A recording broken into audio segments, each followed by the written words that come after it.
Why the game of incarnation? First of all, it's not one, but often multiple incarnations.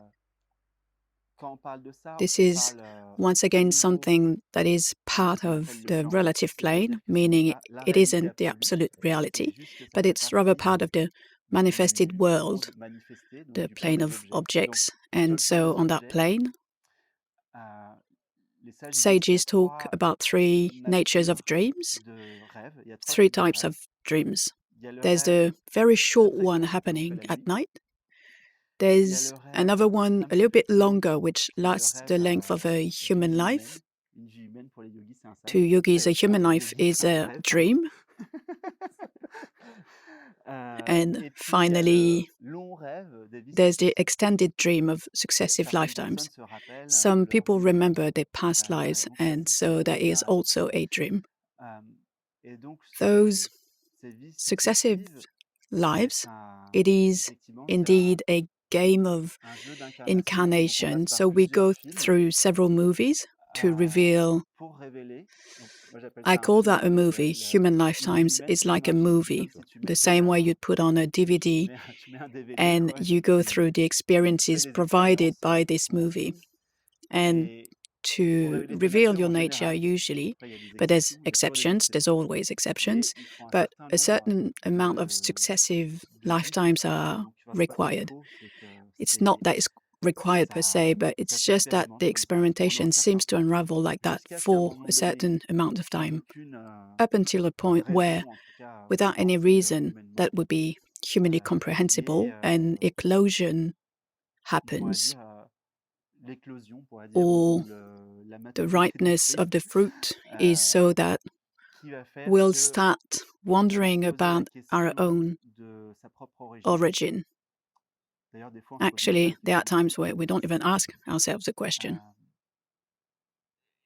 And there will be a spontaneous drive to come back to what we are fundamentally, beyond successive lives, beyond the appearance of this particular form, beyond the identity we take ourselves for. It happens on its own accord, it's unpredictable. And we can't really know when it's going to happen. It usually starts with the desire for truth or a desire to escape suffering. And that can be processed through successive lifetimes. Traditionally, it is said in India that a spiritual path will last for several lifetimes, which can happen. Reason why we get the impression that some people are more skilled than others on the spiritual path.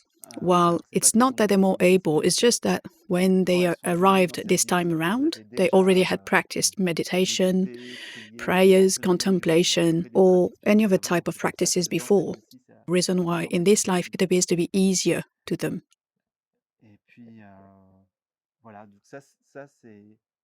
So that's the classical path. But what can also happen is that some people spontaneously realize the self, just because it is time. There's no rule, really.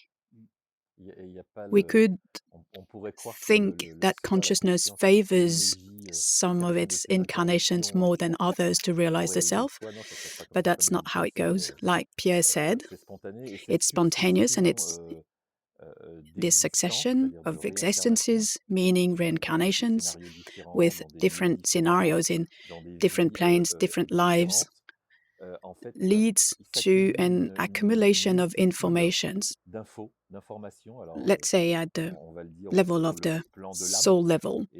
So when the individualized being, or rather the individualized soul, comes back, it does with a sort of archive, for lack of a better word, meaning having certain attributes, certain abilities, certain skills.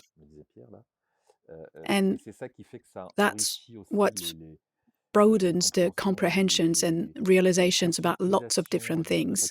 It's as if we're coming back with tools, let's put it that way, tools that will allow us to realize more and more our true nature.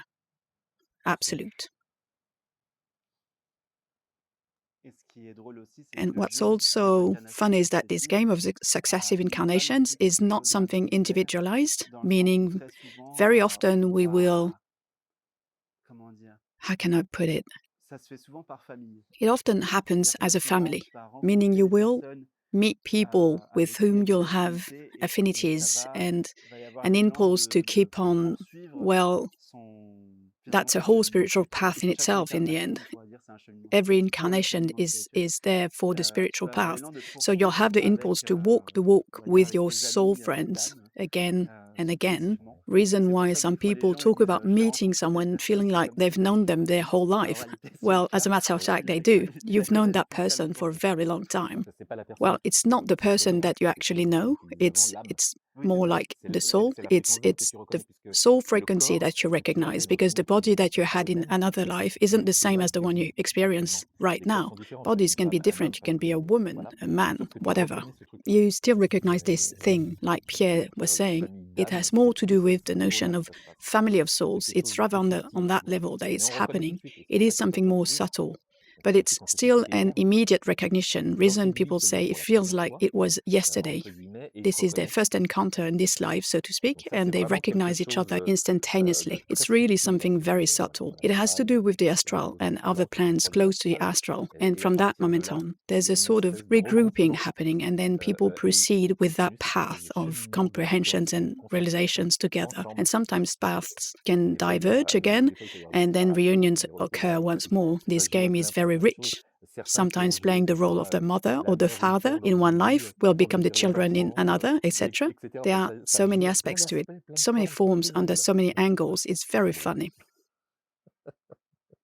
And so this happens between humans, but that kind of sensations can also happen with animals. And actually, I've met people who've had this kind of sensation with places too. I myself, ever since I was a child, I had visions of the Himalayas, and when I went there, I recognized the place where I had lived before. And there are a lot of people who felt attracted to places, or even countries, or even a language, which has had a pull on them. A friend of mine comes to mind who, at a very young age, left her home to go and live in Amazonia with Ashanikans Indians, and even her face looks Ashanikan, even though she was born in France. And so she moved there while they were young and spent 20 years in Amazonia with them, within the tribe. She recognized the tribe immediately. So truly, it's a ground game of successive incarnations.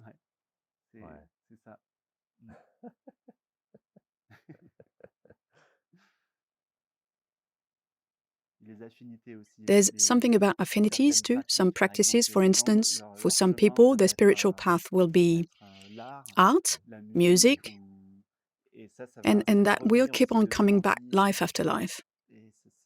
And that will be their path to realization.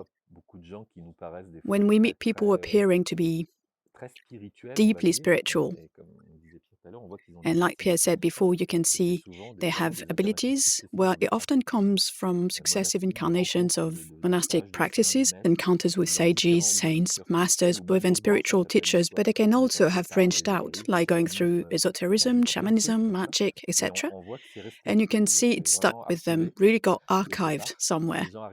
And those people come around with all those skills, tools in this present existence, and as a result, it comes naturally to them. I, for one, remember when I was very young, both as a kid and adolescent, I met with a lot of people involved in that field, like mediumnity, for instance.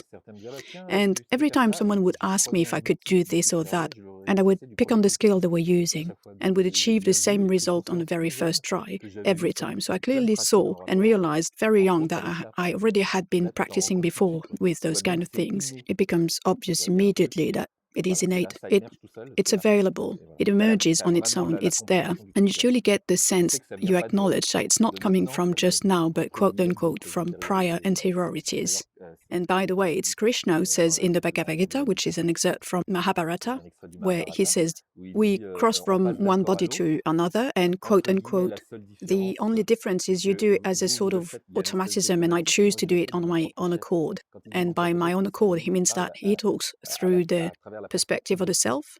So he doesn't need for the soul to go through any kind of process. It just happens spontaneously, and he's fully conscious since he's the self.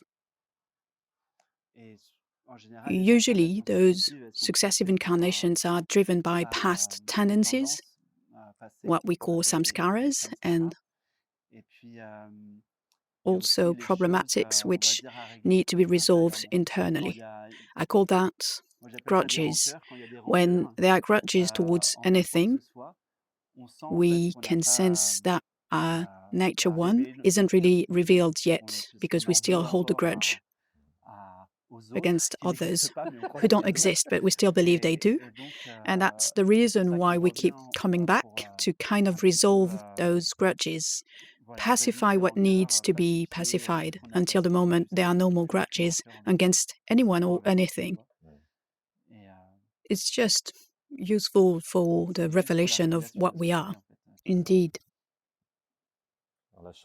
By letting go of all that, we come to realize that precisely by letting go, meaning by experimenting through those successive incarnations, all the things that we have to resolve, that we haven't resolved in prior lives, well, it becomes something kind of neutral.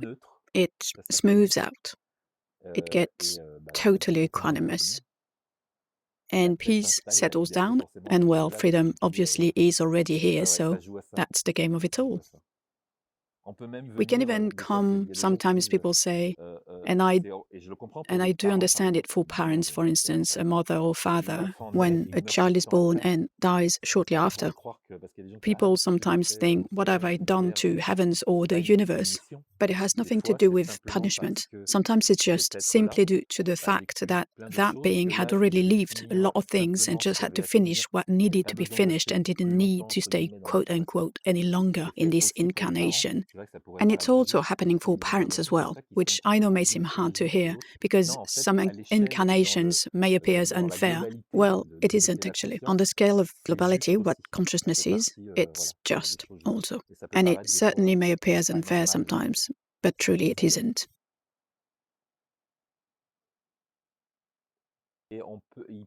There can even be, because sometimes people say that a soul which is attracted to a certain terrestrial sphere, to a celestial body like the Earth here, can only incarnate here, which is wrong.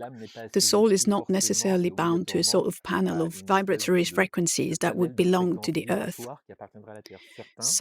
And we notice that during discussions we can have, some people talk about or emanate things that aren't entirely from here.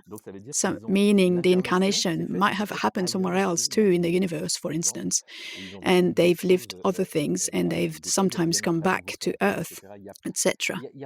There are no rules really, nothing's mandatory. We don't necessarily have to incarnate on the same planet every time. It's open. There are lots of different possible combinations. It's incredibly vast. It's endless.